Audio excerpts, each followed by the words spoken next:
اور اس کا جو قیمت تھی اس کا 20% ان کو جا رہا ہے. یہ براڈ شیٹ کیا ہے بھائی؟ یہ تو ایک اچھا خاصا نیا اسکینڈل، نیا کٹا کھل گیا ہے. یہ براڈ شیٹ کے پیچھے کون ہے؟ دونوں سائڈیں مل کے تو نہیں کھیلتے رہے ادھر سے کہ ادھر سے ادھر پیسہ پاکستان کچھ نہیں آ رہا، نشاندہیاں ہوتی جا رہی ہیں اور اسے پیسہ ملتا ہے، ان کو پیسے دیتے جا رہے ہیں براڈ شیٹ کو. تو یہ ایک بڑا اسکینڈل جو ہے، یہ بڑی سٹوری میرے خیال سے ڈیولپنگ اس پر پہلے سمجھ نہیں آئی. یہ کیسے آرٹیکل ڈال دیا انہوں نے کہ اسے نشاندہی کریں گے تو پیسہ دیں گے پاکستان کے لوگوں کا، اور واپس آیا ٹھینگا، ان کو پیسے دیتے جا رہے ہیں پچھلے کئی سالوں سے. تو یہ تو کوئی ایک مری ہوئی کمپنی ہے، اس کو پھر زندہ کر دیا. وہ 100 پاؤنڈ کی کمپنی خریدی، مری ہوئی تھی، اس کو پھر زندہ کر دیا پیسے دے کے، پھر اس نے تحقیقات شروع کر دی، اور پھر 1 سال سے یہ کیا ہو رہا ہے؟ پیسے خرچ ہو رہے ہیں، نہیں ان کو دیتے جا رہے ہیں. وہ شک نیب کی کہ آپ نشاندہی کریں اور پیسے لے جائیں، پیسہ واپس لانا نہیں ہے، نشاندہی کریں اور ہم سے کمیشن لینے. اس کو بھی ارے یہ کہتے ہیں، یہ تو خربوں پتہ نہیں کتنا ان کو دیا ابھی تک، جو تحقیقات ہونی چاہیے. مجھے تو لگ رہا ہے یہ بھی منی لانڈرنگ کا کوئی طریقہ نہ نکلے آخر میں کہ پاکستان سے پیسے باہر جاتے رہے براڈ شیٹ کی تھرو. ٹھیک ہے، آج چیئرمین نیب نے کہا ہے کہ 2 سال میں 2.5 ارب برآمد کروا کے متاثرین میں تقسیم کروائیں. جو تحقیقات ہوتی ہیں، یہ نئے انکشافات ہوتی ہیں، وہ میڈیا پہ ڈسکس ہو رہی ہوتی ہیں. میں ذرا تھوڑی سی ٹنکی سے بات کر لوں. کہاں سے متاثرین کو کہاں ہوا؟ کس نے کون سے کہاں ہے پیسہ؟ کدھر ہے بھائی؟ پیسہ دکھاؤ ہمیں. بول بول کے تھک گئے، مر گئے لوگ اس ملک کے. کیونکہ پیسہ دکھاؤ، کہاں سے لے کر آئے ہو، کون سی لوٹی ہوئی دولت. یہ ہو گیا تو فلاں ہو گیا، تو باتیں پاپڑ والا، تو چینی والا، تو فلودے والا. وہ پیسہ لا کے دو. اور بندے ادھر بیٹھے ہیں، پیسہ ان کو باہر ہے، وہ ادھر گھوم رہے ہیں، ریفرنس دائر ہو رہے ہیں. اچھا جس میں ریفرنس میں پیسے پتہ چل جاتے ہیں کہ فلانا آدمی کا یہ پیسہ ہے، اس میں سے بھی کٹ براڈ شیٹ کو چلا جاتا ہے. واہ واہ، یہ براڈ شیٹ کے پیچھے کون ہے؟ یہ کیا ہے؟ یہ براڈ شیٹ، یہ بھی کوئی لمبا ہی کھیل لگ رہا ہے.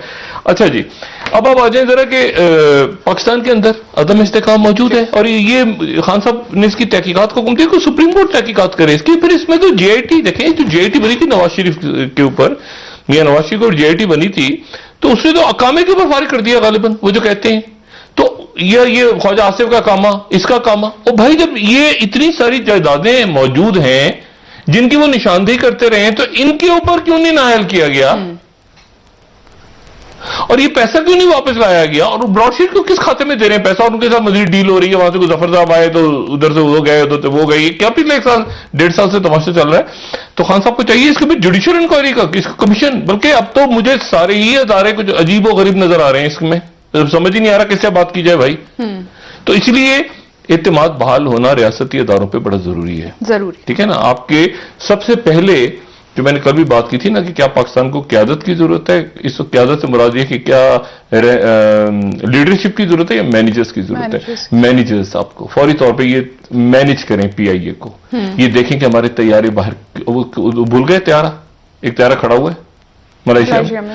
بات یہ ہے کہ قرضہ کتنا واپس کرنا ہے، کیسے دینا ہے، ٹیکس کلیکشن کیسے ہونی ہے، پولیس اس کے لیے کوئی آپ کو کوئی انقلاب، اس کے لیے مینیج کریں چیزوں کو. سفارتی تعلقات کیسے ٹھیک کر رہے ہیں، پہلے مینیج کر لیں. جو مینیج کرتے ہیں وہ اچھے مینیجرز ہی، بھائی بحرانوں کو بھی تو مینیج کر رہے ہوتے ہیں، لیڈر بنتے ہیں نا. بحرانوں کو جو مینیج، یہ اردوغان کیسے لیڈر بنے؟ بھائی پہلے مینیج کرتا رہا ہے نا، میئر رہا ہے نا. پھر مینیج کرتے کرتے پھر محمود احمدی نژاد، یہ آپ کے جتنے لوگ ہیں یہ بحرانوں کو مینیج کرتے ہیں تو پھر لیڈر بنتے ہیں نا. وہ بحرانوں میں بحران پیدا کر کے تھوڑی لیڈر بنتے ہیں. تو آپ ہر جگہ دیکھ لیں، کوئی جنگوں میں کوئی آگے کو کما رہا تھا سے لے کے اب جتنے لیڈرز ہیں دنیا میں تو وہ انہوں نے بحرانوں کو مینیج کیا ہے نا پہلے، اور پھر مینیج کر کے وہ آگے اس میں لیڈرشپ نکلی ہے. اچھا جی، تو اب ذرا آتے ہیں پاکستانی سیاست پہ آتا ہوں، لیکن واشنگٹن ڈی سی وہی باتیں ساری جو ہم پہلے کہہ چکے ہیں. وہی ہوا کہ جناب ڈونلڈ ٹرمپ جو ہیں وہ ہاتھ ملائے بغیر، خدا حافظ کیے بغیر، خوش آمدید کیے بغیر بائیڈن کو، وہ میرین 1 جو ان کا ہیلی کاپٹر ہے اس کو فلائی کر کے، اور وہ وائٹ ہاؤس کے ساؤتھ لان سے وہ چلے گئے اینڈریو ایئر بیس پہ واشنگٹن میں. اور اینڈریو ایئر بیس پہ جا کے انہوں نے خطاب کیا ابھی تھوڑی دیر پہلے لوگوں سے. اور جانے سے پہلے انہوں نے ایک ریکارڈڈ پیغام جاری کیا، اور اس میں یہ کہا، اس میں جو امپورٹنٹ ترین بات ایک تو یہ کہ انہوں نے کہا میں امریکہ اور نئی انتظامیہ کے لیے نیک خواہشات کا اظہار کرتا ہوں. دوسری بات انہوں نے جو یہ کہی کہ انہوں نے کہا کہ یہ ہماری جو ٹرمپ کی جنگ ہے اس کا آغاز ہے. جو ٹرمپ کی جنگ ہے اس کا آغاز ہے آج یعنی یہ نہ سمجھو کہ ابھی بھی وہ اپنی جگہ پہ ہی موجود ہے، ٹرمپزم جو ہے نا وہ ختم نہیں ہوا. اور انہوں نے فوجی اعزاز لیا N D U air base پہ، یعنی وائٹ ہاؤس میں نہیں، N D U air base پہ جب پہنچے، اور انہوں نے خاص طور پہ فوجیوں کا بار بار ذکر کیا کہ دیکھو میرے ملک کے فوج مجھ سے کتنی محبت کر. ابھی صدر ہے وہ، آپ نے سابق صدر کہہ دیا، ابھی وہ صدر ہے. ابھی وہ یہ پروگرام جو لائیو جا رہا ہے تو اس کے کوئی ڈیڑھ گھنٹے کے بعد وہ نئے صدر حلف اٹھائیں گے. جب اس کا ریپیٹ ہوگا تو حلف اٹھا چکے ہوں گے وہ. تو انہوں نے یہ کہا کہ فوجی دیکھو مجھ سے کتنی محبت کرتے ہیں، تو انہوں نے بار بار فوجیوں کا ذکر کر کے وہ چلے گئے فلوریڈا، پام بیچ پہ بطور صدر. ابھی صدر ہی ہیں وہ، ابھی صدر کے طور پہ وہ ساری فیسلٹیز کو وہ ایئر فورس ون میں ٹریول کر رہے ہیں. اور سارا جس وقت بائیڈن اپنا حلف اٹھائے گا فلوریڈا میں وہ اپنی رہائش گاہ پہ بیٹھے دیکھ رہے ہوں گے تماشا. اچھا، اب جو بائیڈن حلف اٹھائیں گے اور بائیڈن کے ساتھ اٹھائیں گی کملا ہیرس، ٹھیک ہے. اچھا، پینس ان کو انہوں نے بہت سے لوگوں سے کہا تھا مجھے چھوڑنے آؤ N D U air base پہ، اس میں مائک پینس کو بھی کہا تھا. پینس کیسے، پینس ادھر جاتا ہے یا ادھر رہ کے وائٹ ہاؤس میں ادھر کیپٹل ہل پہ اس کو انتقال اقتدار کرتا تو وہ بھی چھوڑنے نہیں گیا. وہاں چھوڑنے کوئی بھی نہیں گیا نا، بہت سارے لوگوں کو بلایا تھا تو N D U air base پہ بس وہ لوگ تھے بہت کون تھے خدا جانے، وہ آتا تھا کے نکل گیا ٹرمپ. تو مائک پینس جو ہیں وہ بھی اس تقریب میں شریک ہوں گے جو کہ انتقال اقتدار کی تقریب ہے، اور اس کے بعد جو ہے اس میں جو ہے وہ بائبل کے اوپر حلف اٹھائیں گے. اچھا، ایک بائبل پہ بھی اٹھاتے ہیں اور دو بائبلز پہ بھی اٹھاتے ہیں. اچھا، یعنی دو دفعہ دو بائبلز کے اوپر بھی ہاتھ رکھ کے اٹھایا جاتا ہے. اس کے پیچھے منطق یہ اوباما نے دو بائبلز پہ اٹھایا تھا، ابھی کملا ہیرس بھی شاید دو بائبلز پہ اٹھائیں گی. ابھی دیکھ لیں گے، خالی سے بات کر لیں گے. دو بائبلز پہ اٹھائیں گی، دو بائبلز پہ وہ اس لیے اٹھائیں گی کہ ایک بائبل جو ہے وہ تو وہ جب ان کی والدہ جو کہ کملا ہیرس کی والدہ جو کینسر پہ ریسرچ کرنی تھی، ان کی ڈیتھ ہو گئی، لیکن وہ جب ریسرچ کام کے لیے جاتی تھیں تو وہ ان کی کملا ہیرس کی بہن جو مایا ہیں وہ پڑوس میں خاتون کے گھر پہ رہتی ہیں، تو یہ خاتون کی بائبل ہے. ایک تو وہ بائبل ہے، ان کے ساتھ بڑی اٹیچ ہیں کملا ہیرس. اور دوسرا جو ہے وہ یہ ہے کہ وہ جو پہلی افریقن امریکن جج ان کی بائبل، تو دو بائبلز کے اوپر یہ حلف اٹھائیں گے. جو یہ خاتون جج ان سے حلف لے رہی ہیں، وہ خاتون جج جو ہیں وہ تیسری خاتون جج ہے امریکہ کی، اور پہلی ہسپینک بیک گراؤنڈ کے ساتھ وہ کملا ہیرس سے حلف لے رہی ہیں. یہ جو ہے بائیڈن، ان کے یہ آگے چونکہ ابھی چلے گا نا، تو تھوڑا سا میں بریفلی آپ کو ایک آدھ بات بتا دوں. بائیڈن جو ہیں، بائیڈن کے ساتھ ان کی اہلیہ ہوں گی ڈاکٹر جل بائیڈن. اچھا، ڈاکٹر جل بائیڈن جو ہیں یہ جو فرسٹ لیڈی امریکہ کی ہیں. تھوڑا سا بیک گراؤنڈ بتانا اس لیے ضروری ہے کیونکہ یہ آگے سیاست پہ اثر انداز ہوں گی، پڑھی لکھی خاتون ہیں. یہ انگلش لٹریچر کی پروفیسر ہیں جو ان کی اہلیہ ہیں، اور ان کی 1977 میں ان کی شادی ہوئی، اور ان کی ایک بیٹی ہے. یعنی اس وقت آپ سمجھیں کہ جیسے چونکہ یہ جگہ لے رہے ہیں نا ساری ایونکا ٹرمپ اور اس کی، تو بیٹی کی انٹروڈکشن بھی ضروری ہے. ایشلین کی بیٹی کا نام ہے. بڑی ڈیسنٹ، بڑی چھوٹے موٹے جرائم میں کہیں پکڑی گئی ہیں وہ یوتھ میں، ادھر ادھر کوکین کوئی ٹریفک توڑ دیا، کوئی یہ کر دیا وہ کر دیا. لیکن یہ ہے کہ ان کی ایک بڑے زبردست قسم کے سرجن ہیں وہاں پہ، پلاسٹک سرجن، ان کے ساتھ ان کی شادی ہوئی ہے. بڑی ڈیسنٹ قسم کی وہ، مطلب ان لائک ایونکا ٹرمپ وہ بہت زیادہ کودتی نہیں ہے سیاست میں. اچھا، یہ جو ہیں یہ ان کی اصل یعنی سگی والدہ ہیں. جل بائیڈن جو ہیں، ڈاکٹر جل بائیڈن جو انگلش کی پروفیسر ہیں، جو فرسٹ لیڈی امریکہ کی، وہ ان کی اصل یعنی سگی والدہ ہیں.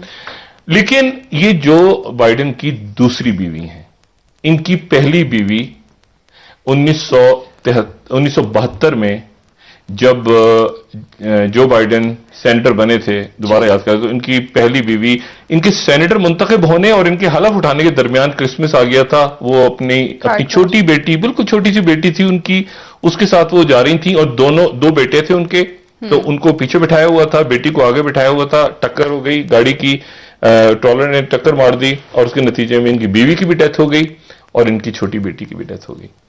دو بیٹے بچ گئے. اور اس کے بعد جب جو بائیڈن نے ایز اے سینیٹر حلف اٹھایا تو اس میں ان کے دو بیٹے جو تھے، اس میں سے ایک بیٹے کو اس کی ٹانگ ٹوٹ گئی تھی، تو اس کو پلاسٹر میں وہ وہاں پہ شریک ہوئے تھے آ کے. تو جو بائیڈن جو ہے ان کی ایک بڑی ان کی ٹریجک لائف رہی ہے. پھر ان کے دو بیٹے جو زندہ رہے، انہوں نے پھر یہ کہا اپنے والد کو کہ آپ دوسری شادی کر لیں. تو 77 میں پھر دونوں بیٹوں نے اپنے والد کی شادی کرا دی ڈاکٹر یہ جل بائیڈن سے. اور پھر ان سے بیٹی ہوئی ایشلے.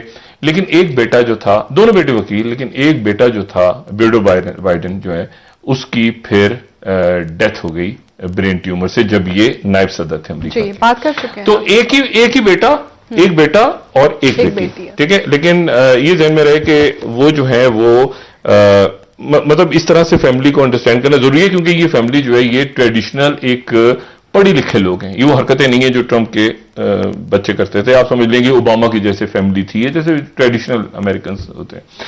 اچھا, اب یہ ہے مسئلہ کہ اس میں جو بائیڈن صاحب جو ہیں, اس دوران ہی جو بائیڈن کے یعنی حلف برداری کی جو تقریب ہوگی, اس کے بعد تقریر کرنا ضروری نہیں ہوتا, لیکن وہ تقریر کریں گے.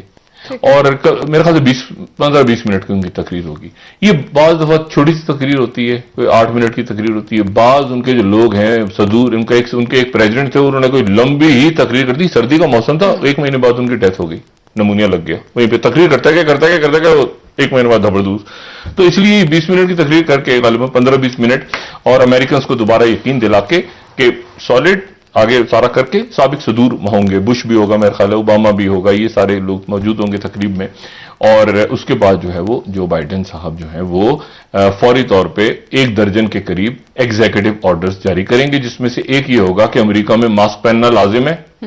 دوسرا یہ ہوگا کہ کئی ملکوں کے اوپر سے پابندیاں ہٹا لی گئیں, مسلمان ملکوں کے اوپر سے. اور اس کے ساتھ ہی ایک تو یہ کام ہو رہا ہے نا, میں نے کہا تھا کہ ایک تو اندرونی بحرانوں پہ وہ توجہ دیں گے, لیکن اس کے ساتھ ہی جو ٹونی بلنکن ہیں, ان کے سیکٹری خارجہ نئے, ان کی کنفرمیشن کی ہیئرنگز جو ہیں وہ ہوئی ہیں کانگریس میں. جی ٹھیک ہے. اور وہ یعنی اس کے ساتھ ساتھ یہ نہیں کہ وہ یہ آئیں گے تو اس کے بعد وہ کنفرم ہو رہے ہیں. اور جو کنفرمیشن کی ہیئرنگز ہیں اس کے دوران انہوں نے بڑی انٹرسٹنگ باتیں کی ہیں, 2-3. پہلی تو انہوں نے بات کی ہے کہ میں افغانستان میں جو امن معاہدہ ٹرمپ دور میں ہوا تھا اس کا ارسر نو جائزہ لوں گا. میں دوبارہ دیکھوں گا. دیکھیں, افغانستان کے حوالے سے بائیڈن ٹیم اوباما ٹیم آ رہی ہے نا, تو اوباما ٹیم ایک خاص اس کی نظر ہے افغانستان اور دنیا کے معاملات پہ. تو انہوں نے کہا میں اگر دوبارہ دیکھوں گا, ہم چاہتے ہیں کہ فوجیں واپس آ جائیں, ہم چاہتے ہیں کہ امن ہو جائے, لیکن یہ معاہدہ جو ہے یہ تھوڑا سا کچھ ابھی میں دوبارہ دیکھوں, مجھے پتہ نہیں ہے کہ یہ کیا ہو گیا افغانستان میں, کیا ہو رہا ہے.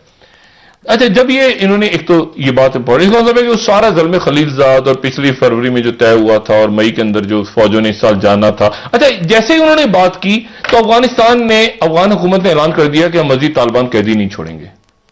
اچھا, قیدی انہوں نے چھوڑنے تھے 7,000 اور 5,000 کو چھوڑ چکے, 7,000 اور چھوڑنے تھے. زلم خلیل زاد کا معاہدہ آج نل اینڈ وائڈ ہو گیا, کیونکہ نئے سیکٹری نے اسٹیٹمنٹ دیا کہ میں بھی پڑھوں گا, میں دیکھوں گا.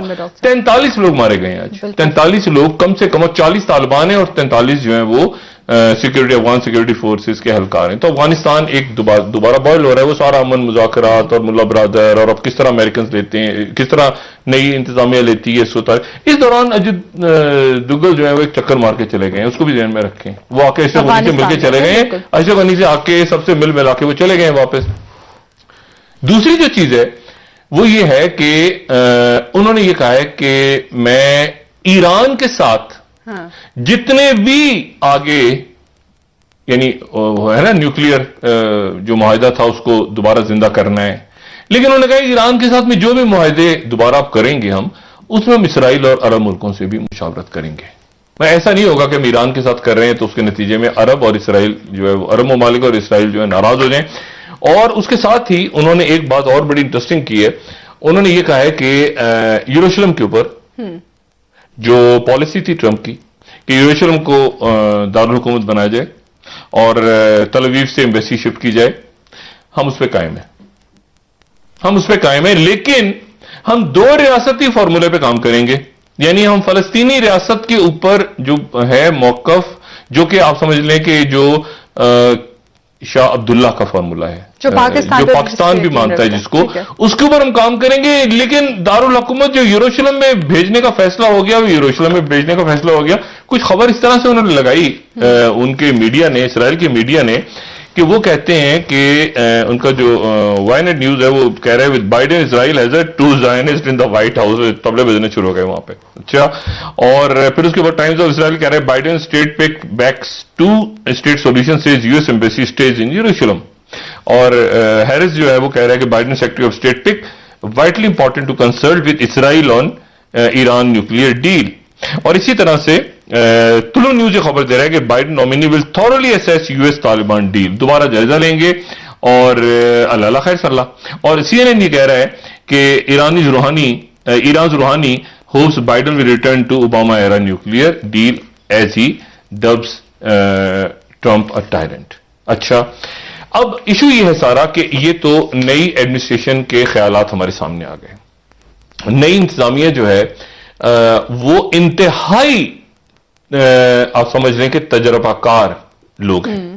یہ وہ لوگ ہیں جو اوباما, بش, اس سے پہلے آپ جو بائیڈن کو دیکھ لیں نا, جو شخص 1972 میں سینٹ میں آیا ہو اور 2001 تک, تو اس کے ٹپس کے اوپر ہے. یعنی اس نے ذوالفقار علی بھٹو کو دیکھا ہے, پاکستان کو دیکھ لیں نا, اس نے ذوالفقار علی بھٹو کو دیکھا ہے, اس نے ضیاء الحق کا پورا دور دیکھا ہے, اس نے بے نظیر بھٹو, نواز شریف, مشرف, پھر زرداری صاحب, پھر میاں صاحب, پھر عمران, یہ سارا کا سارا اس کے ٹپس کے اوپر ہے. ٹیم جتنی آئی ہے وہ تھنک ٹینکس میں رہی ہے یا وہ سفارتکار رہے ہیں اور صبح شام پڑھتے رہے اور آن گراؤنڈ کام کرتے رہے. یعنی یہ نہیں ہے کہ وہ نئے آ گئے, ان کو بٹھا کے آپ بتائیں گے سمجھائیں گے دنیا کے, نہ, ہر چیز پتا ہے انہیں. اور خاص طور پہ ان کو انٹرسٹنگ بات یہ ہے کہ وہ چائنا کو کس طرح انگیج کرتے ہیں, کیونکہ چائنا نے فوری طور پہ جو اپنی ٹریڈ ٹیم تھی اس میں اہم تبدیلیاں کر دی ہیں. وہ ٹریڈ ٹیم جو کہ ٹریڈ وار کے اوپر نیگوشیٹ کر رہی تھی, جو امریکنز کے ساتھ بات کر رہی تھی مختلف حوالوں سے پیسیفک میں, چائنا نے بڑی امپورٹنٹ اس میں چینجز کر دی ہیں تاکہ ایک طرح سے پری ایمپٹ کیا ہے چائنا نے کہ ہم بات چیت کو تیار ہیں.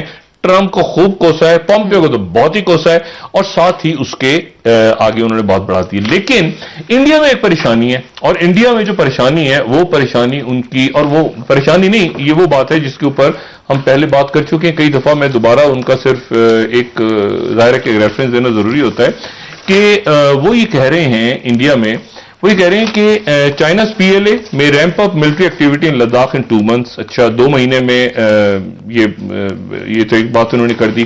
لیکن دوسری جو بات ہے وہ یہ ہے کہ ٹائمز ناؤ کہہ رہا ہے کہ چائنا بلڈز ولیج ان اروناچل پردیش, اور فارن افیئرز کہہ رہے انڈیا ٹیکس نیسیسری میئرز. اور اس کے بعد جو ہے وہ ٹائمز آف انڈیا نے بھی کہہ دیا کہ وہ انفراسٹرکچر بنا رہے ہیں بارڈر کے گرد. لیکن جو گلوبل ٹائمز ہے, گلوبل ٹائمز یہ کہہ رہا ہے کہ Indian media hype village construction in South Tibet to stir anti China sentiment. تو اس کو میرا خیال ہے کہ اس میں خود انڈیا میں بھی ادراک اس بات کا ہے. ان کے لوگوں سے جو بات ہوئی وہ کہتے ہیں کہ دیکھیں انڈو پیسیفک تو بالکل اس کا تعلق تو سمندر سے ہے. باقی جو ایل ایس سی پہ چائنا کے ساتھ ہوگا اس میں امریکہ نہیں آئے گا, اس میں نہیں آئے گا, وہ بالکل کلیئرٹی ہے. انہوں نے کہا کہ نہیں آئے گا. اور یہ جو تبت کے اندر اگر آپ پراکسیز وغیرہ کو کھڑا کرتے ہیں دلائی لاما کے, تو اس میں کیا امریکنز کھل کے آئیں گے سامنے؟ کیونکہ یہی کام پھر چائنا اور جگہوں پہ کر سکتا ہے, چائنا اور جگہوں پہ بھی کر سکتا ہے نا. تو وہ یہ بہت سوچ سمجھ کے دیکھیں, جب اوباما گئے تھے اور جب جو بائیڈن گئے تھے تو اس وقت چائنا اس طرح کھل کے سامنے نہیں آیا تھا. گزرا 1 سال جو ہے اس میں چائنا, جہاں امریکہ کا پولیٹیکل سسٹم کولیپس ہو گیا ہے, بالکل کولیپس, اور دوبارہ وہ سول وار کہہ رہے ہیں. سول وار ان کے جو نیٹیوز تھے ان کے درمیان نہیں ہوئی تھی, وہ باہر سے جو لوگ یورپ سے آئے تھے اور جو غلام لائے گئے تھے افریقہ سے ان کے درمیان نہیں ہوئی تھی. جرمن لڑ گئے تھے برطانیہ کے ساتھ, برطانیہ لڑ گیا تھا, روس لڑ گیا تھا اس کے ساتھ, اسپین والے کود گئے تھے بیچ میں. تو یہ گوروں کی ہی لڑائی تھی, اس میں کوئی سیاہ فام کچھ گوروں کے ساتھ تھے. اصل جو سول وار تھی اس میں یہ نہیں کہ ایک لڑ رہے تھے اور ایک طرف ان کے گورے لڑ رہے تھے, ایسا نہیں, یہ گورے ہی لڑ رہے تھے, ایک طرف غلام زیادہ تھے. ٹھیک ہے, اس کے نتیجے میں ان کی سول وار ہوئی. تو اب ذرا وقفہ لیں, اب اس سچویشن کو آپ ذرا پاکستان میں جو عدم استحکام میں man made crisis, long term policies بنانی ہے نا آپ نے, پڑوس میں کیا کرنا ہے, آگے کیا کرنا ہے, معیشت کو کیسے, فیٹ اپ کیسے, پی آئی کیسے, تو یہاں پہ یہ جو انتشار کی کوشش ہو رہی ہے اس کو کیسے روکا جا سکتا ہے؟ ٹھیک ہے ڈاکٹر صاحب, مزید بات کریں گے آپ سے. ناظرین یہاں پر ایک بریک لے لیتے ہیں, ہمارے ساتھ رہیے گا.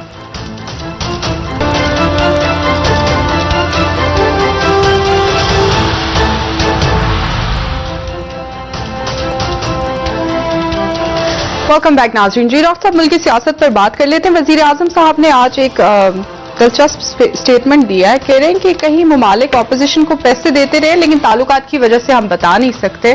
تو یہ کیسا احتساب ہے ڈاکٹر صاحب جس میں یہ سب نہیں ہو سکتا؟ پرائم منسٹر جو ہیں ان کو میرا خیال ہے یہ بات میں اگر ہوں تو ان کو مشورہ دوں کہ یہ بات اپنا کریں. اس کی وجہ یہ ہے کہ کئی ملکوں کے تعلقات کئی ملکوں کے ساتھ جو کہ عمران خان صاحب کو انتہائی پسند کرتے تھے اور میرا گمان ہے کہ بھی پسند کرتے ہیں, خان صاحب تک کوئی اطلاعات ایسی پہنچیں تو اس کے بعد خان صاحب نے وہ باتیں پبلکلی کی. اس کے نتیجے میں وہ باتیں پھر سوشل میڈیا پہ شروع ہو گئیں. سوشل میڈیا سیل جو کام کر رہا ہے وزیر اعظم صاحب کا, ان کو یقیناً نظر ہوگی, وہ یہاں تک آگے چلا گیا کہ کئی ملکوں سے تعلقات خراب ہو گیا. اور پھر یہ بات اس پروگرام میں بھی میں نے کی تھی, تو اس کے بعد اس میں کچھ کمی آئی. اور سوشل میڈیا پہ آپ جائیں تو آپ کو عسکری قیادت بھی نظر آئے گی, عمران خان نظر آئیں گے, اور ساتھ اس کے مختلف دوست ممالک کی تصویریں نظر آئیں گی. تو ایک ایسا ہیجان بپا ہوا کہ اس کے نتیجے میں انہوں نے کہا کہ یہ آپ کے ملک سے یہ کون کر رہا ہے. پھر انہوں نے ٹریس کیا اپنے پورے سسٹم کے تھرو, تو ای میلز کس کی ہیں کیا ہے, وہ ان کے پاس ڈیٹیلز جو بھی ہیں وہ آنے والے وقت پہ وہ خود ہی بتائیں گے. اور وہ اس کے نتیجے میں نقصان ہوا. اور اس کے بعد پھر ریاستی اداروں نے بیچ میں انوالو ہو کے اس کو بند کروایا. اس سلسلے کو یا نہیں بھی کروایا ہوگا تو وہ خود ہی بند ہو جائے گا سلسلہ. آپ یہ کیسے کر سکتے ہیں کہ آپ مختلف اپنی فارن پالیسی ڈسکس کریں, اپنی کوئی بریف کرے, وہ آپ سوشل میڈیا کو بتائیں, سوشل میڈیا ایسی تیسی پھیرنا شروع کر دیں ملکوں کی. تو آپ قطر کے ساتھ بھی اچھا رہنا ہے, آپ نے سعودی عرب کے ساتھ بھی اچھا رہنا ہے, آپ نے ترکی کے ساتھ بھی اچھا رہنا ہے, آپ نے امریکہ کے ساتھ بھی اچھا رہنا ہے, چائنا کے ساتھ بھی اچھا رہنا ہے. آپ نے کوشش کرنی ہے انڈیا کے ساتھ بھی تعلقات ٹھیک ہو, اگر یہ RSS کے گنڈے وہاں پہ مان جائیں تو, اور افغانستان کے ساتھ بھی اور ایران کے ساتھ بھی. تو یہ بڑا ایک آپ جب ڈپلومیسی کرتے ہیں تو بڑا اس کو بڑے طریقے کے ساتھ. اور میں نے کچھ لوگوں سے بات کی, انہوں نے کہا کہ وہ جو بات ہوئی تھی آپ کو یاد ہے, شروع میں ایک بات ہو گئی تھی کہ یہ گیس کا ذخیرہ نکلے گا, یاد ہے؟ وہ بات شاید غلط بیان ہو گئی تھی, غلط انداز میں چلی گئی تھی, تو اس کے نتیجے میں دنیا پوری کچھ چیزیں نہیں, ہر بات نہیں بتائی جاتی اور نہیں بتانی چاہیے قیادت کو. وہ خاموشی سے بیٹھ کے for your eyes only files آتی ہیں کہ آپ تک رہیں اور پھر آپ خاموشی سے دیکھ کے اپنی اسٹریٹجی تیار کریں. تو بات یہ ہے کہ اب اس میں خان صاحب نے وہ جو ہوتا ہے ہم نام نہیں لے سکتے تو پھر بات ہی نہیں کرنی چاہیے. ٹھیک ہے, بات ہی کیونکہ اگر ان کے فرمانہ اگر آتے ہیں اور آپ ان سے ملتے ہیں تو ویسے ہی شو کریں کہ یار ٹھیک ہے کیا ہوا. شو آپ کبھی شو نہیں کرتے کہ آپ کو کیا پتا ہے, وہ بھی شو نہیں کرتے کہ ان کو کیا پتا ہے, جب تک حقائق سامنے نہیں حقائق نہیں. اگر فرض کریں ان کو بھی تو پتا ہے نا کہ آپ نے کیا بات کی ہے, اور تو آپ کبھی شو نہیں کرتے, آپ کبھی شو تھوڑی کرتے ہیں اس طرح سے. میں ان کے ڈپلومیٹس اور آپ کے ڈپلومیٹس, یہ سارا جو کھیل ہوتا رہا ہے, جو وہ کہتے ہیں کہ ڈبل گیم پاکستان کر رہا ہے, پاکستان کہہ رہا ہے انڈیا ڈبل گیم کر رہا ہے, انڈیا کہہ رہا ہے وہ یہ کر رہے ہیں وہ اگر سفارتکار ڈپلومیٹس اور رہنما جو ہیں مختلف ملکوں کے کھل کے ڈیٹیل سارے کے پاس ہوتی ہیں, فائلز پڑی ہوتی ہیں, بات نہیں ہوتی, نام نہیں لیتا, ہاں کیسے ہیں آپ, ٹھیک ہے جی بڑے اچھے ہیں آپ, ٹھیک ہے آپ خیریت سے, یہی ہوتا ہے وہ طریقے سے. آپ اپنے سب نے اپنی چاقو چھریاں یہ مٹھائی کے ڈبے تیار رکھے ہوتے ہیں دینے کے لیے. تو بات یہ ہے کہ اس میں میرا خیال ہے کہ کیونکہ آنے والے دنوں میں مختلف جو فرما رواں ہیں وہ پاکستان آ رہے ہیں, ان کی ولی عہد آ رہے ہیں, تو یہ بات جو ہے وہ پھر اس میں ایک یعنی میرا نہیں خیال کہ سب کرنی چاہیے. ہمیں یہ دیکھنا چاہیے کہ ہمارے دوست کتنے ہیں, اور ہمیں یہ دیکھنا چاہیے کہ نئی جو ٹرانزیشن ہو رہی ہے امریکہ میں اس کے پاکستان پہ کیا اثرات ہوں گے, اور چائنا کس طرح, چائنا سے تعلقات ہمارے بہت اچھے ہونے چاہیے, امید ہے کہ ہوں گے. ہمارے تو اچھے ہیں, حکومت اپنے تعلقات ٹھیک کرے گی, بیلنس کرے گی. اور وزیر اعظم صاحب جو ہیں ایک گوادر کا چکر لگا لیں تو کافی افاقہ ہوگا اس چائنا کے ساتھ تعلقات میں. 2 سال سے کہہ رہا ہوں, یہ عجیب سی بات نہیں ہے. 2 سال سے میں کوئی جملہ بغیر وجہ کے کہتا ہوں, شاید کہہ دیتا ہوں, لیکن یہ جملہ بغیر وجہ کے کہہ رہا ہوں. تو اس کے نتیجے میں آپ کو CPEC اتھارٹی ایک بہت زیادہ کام کرتی نظر آئے گی, ایکٹیو نظر آئے گی. وزیر اعظم صاحب کو دیکھیں, یہ جو PDM کے ایشوز ہیں نا جی, یہ میں نے پہلے بھی کہا تھا ان کا کام ہے, یہ ان کا کام ہے, یہ ان کا کام ہے. وہ ختم ہو گئے, مر گئے, یہ ہو گیا, وہ ہو گیا, وہ چل رہا ہے گالم گلوچ, اس سے کیا زمینی حقائق بدل جائیں گے. لیکن مشرف صاحب جب ملک واپس آنا تھا تو ان کو منع کیا جا رہا تھا ہم نہ آئے. انہوں نے کہا سوشل میڈیا پہ میرے فیس بک پہ 1 ملین فالوورز ہیں, وہ آئے اور گڑبڑ ہوگی. تو بات یہ ہے کہ اس کو تو چھوڑ دینا کہ ٹرمپ کے کتنے فالوور تھے پتا ہے نا آپ کو, زبردست ہو گیا. تو اس کو تو چھوڑ دیں گے, سوشل میڈیا کیا کرے اگر سوشل میڈیا. آپ کو پتا ہے وہ ایک باقاعدہ وہ ایک سنڈروم آ گیا ہے, میں اس کا نام ابھی آپ کو بتاتا ہوں. ایک باقاعدہ یہ جو لوگ ٹیلی فون یوز کر رہے ہوتے ہیں اس کا نام ابھی میں بتاتا ہوں, میرے خیال سے ٹیک نیک ہے یا ایسے کوئی سنڈروم ہے باقاعدہ. یہ لوگ جو ایسے موبائل پہ کام کر رہے ہوتے ہیں نا, میں بھی اس کا نام آپ کو بتاتا ہوں بریک میں ذرا میں ریفریش.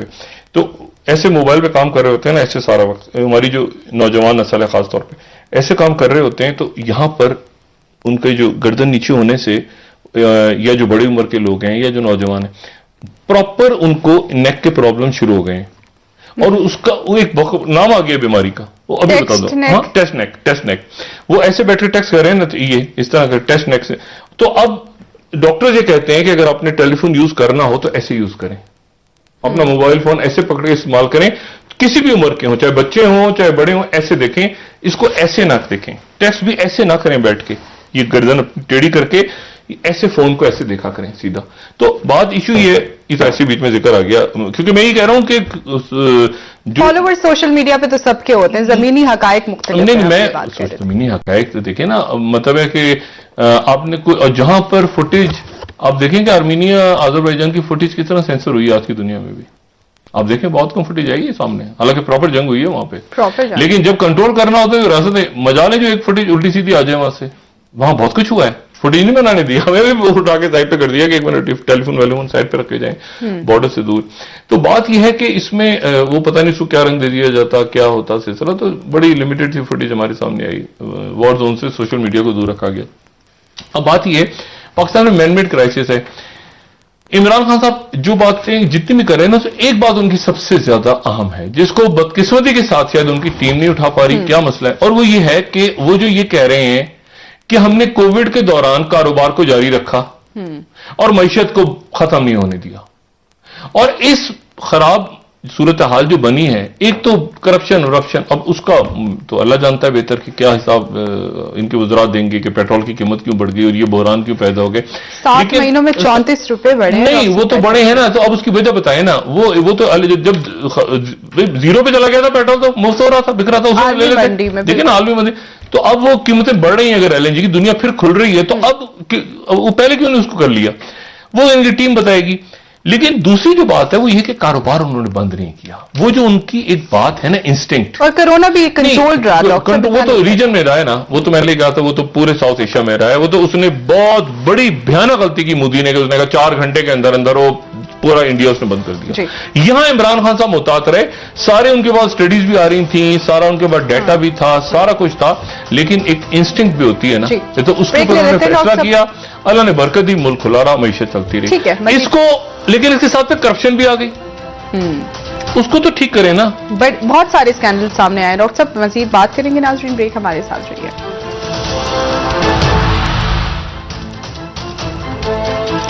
ویلکم بیک ناظرین. جی ڈاکٹر صاحب, جیسے حکومت کے بہت سارے ایسے اقدامات رہے جو عوام کے لیے جس میں فائدہ ہوا, جیسے کورونا کو کنٹرول کرنے کا, لیکن اس کے باوجود بہت سارے ایسے اسکینڈلز تھے یا ایسے معاملات تھے جنہوں نے ایسے ہی معاملات کو خراب کر دیا, یا حکومت پہ یہ کارکردگی کے جو ہے وہ سوالات اٹھنے لگے کہ کارکردگی صحیح نہیں ہے حکومت کی. کیا کرنا چاہیے تھا وزیر اعظم صاحب کو کہ وہ سچویشن کو کنٹرول پہ رکھتے ہیں, ان کی کارکردگی بھی نظر آتی؟ دیکھیں, انسان کو جو ہے نا وہ آج کل کی دنیا میں پریزنر آف ای میلز یا پریزنر آف واٹس ایپ یا پریزنر آف ٹیلی فون نہیں ہونا چاہیے, یا پریزنر آف بہت سارے سجیشنز آتے رہے واٹس ایپ پہ ادھر ادھر, اس کا قیدی نہیں بننا چاہیے آپ کو.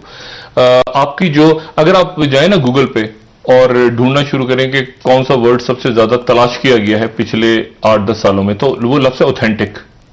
اصل لوگ ڈھونڈ رہے ہیں اوتھینٹک شیمپو کون سا, اصل شیمپو کون سا ہے, اصل کھانا کون سا ہے, اصل خیال کون سا ہے, اصل آئیڈیا, لوگ اصل چیز ڈھونڈ رہے ہیں. اور وہ مل رہی ہے کمپیوٹر سے, گوگل سے مل رہی ہے اور جعلی مل رہی ہے. یہاں سے اصل بادام خریدیے, یہاں سے اصل خوشبو لیں, یہاں سے یہ اوتھینٹک جو ہے نا. اگر آپ نے آئیڈیاز کو لانا ہے, وہ اسٹیو جابز جو ہے اس کا ایک بڑا مقالہ, وہ کہتا ہے میں سب سے پوچھتا ہوں اپنی ٹیم میں کہ مجھے مشورے دو, تو سب 10 لکھ کے دے دیتے ہیں. تو میں کہتا ہوں نہیں, 10 میں سے 2 ہی کام ہو سکتے ہیں, پیچھے کرو. پرائرٹائز کرنا ہوتا ہے نا کہ پرائرٹی پہ کیا چیز رکھنی ہے. اگر آپ سب کو ایک ساتھ لے کے چلیں گے تو پھر کچھ بھی نہیں کر سکیں گے.